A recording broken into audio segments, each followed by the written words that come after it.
আসসালামু আলাইকুম।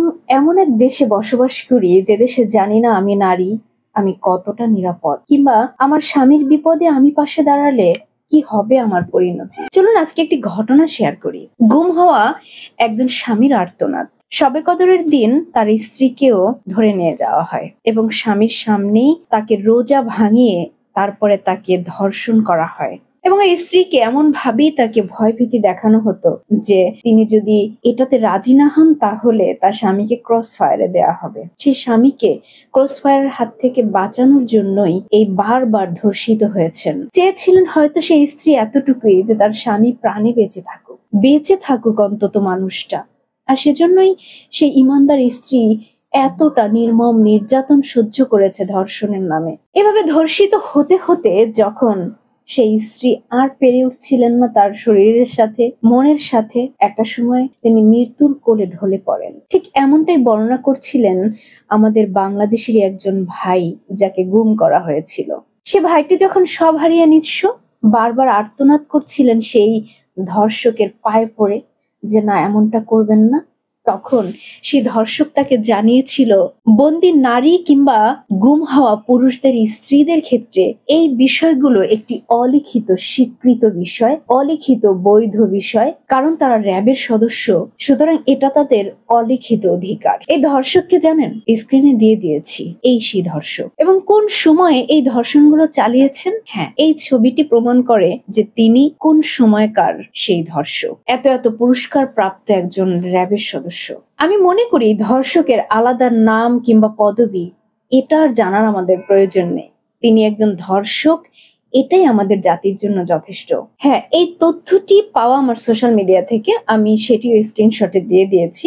আমার খুব জানতে ইচ্ছে করে জানেন তো, যখন এরকম একজন মানুষরূপী অমানুষ, হায়না, পশু, এরা যখন এইভাবে ধর্ষণ করে বেড়ায়, তখন তারা একবারও কি চিন্তা করে না তিনিও কোনো মায়ের পেট থেকে পৃথিবীতে এসেছেন, তার ঘরেও স্ত্রী রয়েছে, তারও কন্যা সন্তান রয়েছে। তাহলে তিনি আজকে অন্য একজন সন্তানের মায়ের সাথে যে এই নৃশংস আচরণ করছে, কে অন্য কারো স্ত্রীর সাথে যে এই ধরনের নোংরা কাজগুলো করছে, তিনি আরেকজন নারীর সাথে যে এত নৃশংসতা চালাতে পারে, সে কি চিন্তা করে না একদিন তার মায়ের সাথে, তার স্ত্রীর সাথে, তার মেয়ের সাথেও এমনটা হতে পারে।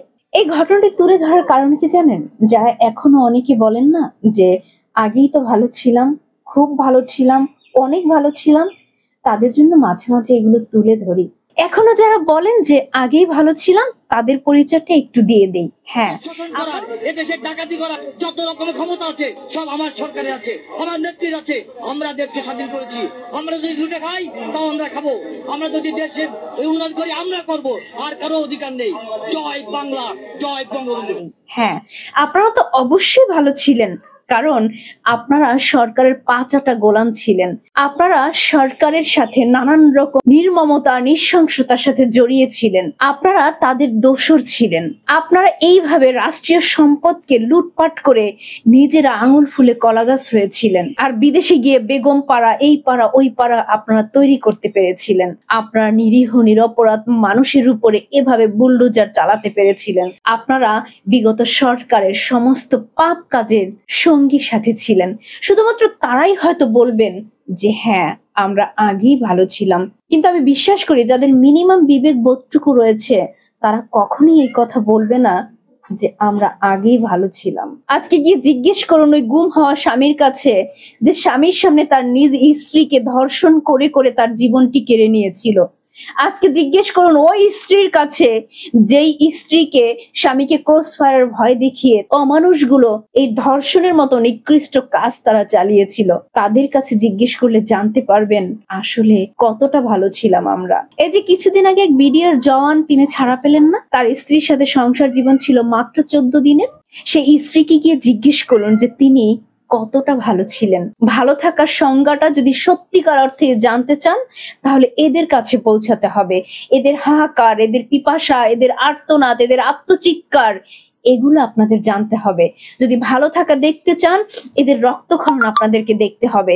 যদি ভালো থাকা বুঝতে চান তাহলে এই নির্যাতিত মানুষগুলোর সেই অব্যক্ত কথাগুলোকে আপনাকে বুঝতে হবে। যদি সেটা বুঝতে পারেন তবে আমি বিশ্বাস করি আর কখনো মুখ ফুটে একথা বলবেন না আগেই ভালো ছিলাম। এখন হয়তো অনেক সমস্যা, তারপরেও এখন অন্তত কোনো স্বামীর সামনে স্ত্রীকে ধর্ষিতা হতে হচ্ছে না, কোনো সন্তানের সামনে মাকে অত্যাচারিত হতে হচ্ছে না, কোনো পরিবারকে তার নিজ আপনজন বেঁচে আছে না মরে গিয়েছে সেই হাহাকারে বেঁচে থাকতে হচ্ছে না, কারণ অন্তত এখন গুম হচ্ছে না। তাই যারা বলেন না আগেই ভালো ছিলাম, আপনাদের প্রতি অনুরোধ, আর দলকানা হয়ে থাকবেন না। এখন অন্তত বিবেকের চোখকে খুলুন, একটু চোখ মেলে তাকান যে কেমন জীবন আমরা পেয়েছিলাম। বাংলাদেশের মানুষ কতটা অত্যাচারিত, নিপীড়িত, নির্যাতিত, গুম খুনের শিকার হয়েছিলাম আমরা, আর এখন আল্লাহ আমাদের কতটা ভালো রেখেছে। তো যারা এর পরেও বলেন আগেই ভালো ছিলাম, আমি সহজ করে বলতে চাই আপনাদের আসলে না আছে লজ্জা, না আছে বিবেকবোধ, না আছে ব্যক্তিত্ব,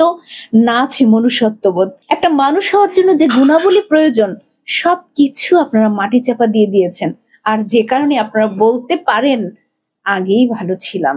আর ইউনূস যেরকম দেশ চালাচ্ছে, এত সুন্দর দেশ চালাচ্ছে, মানে কল্পনা ছাড়া। এখন খুব শান্তি দিয়ে আছি বাজান, খুব শান্তি দিয়ে আছে। আল্লাহ রাখিছে, কঠিন শান্তি দিয়ে রাখছে আল্লাহ। আল্লাহর কাছে শুকরিয়া আদায় করতেছি। আর আমরা সাধারণ মানুষ আল্লাহর কাছে চাই, আল্লাহ ওরকম ভালো যেন আর কখনো না থাকি।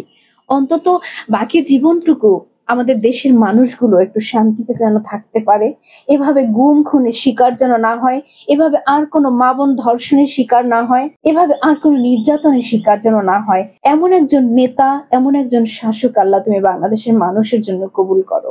এই কামনায় আজকের মতো বিদায় নিচ্ছি। আল্লাহ হাফিজ, আসসালামু আলাইকুম।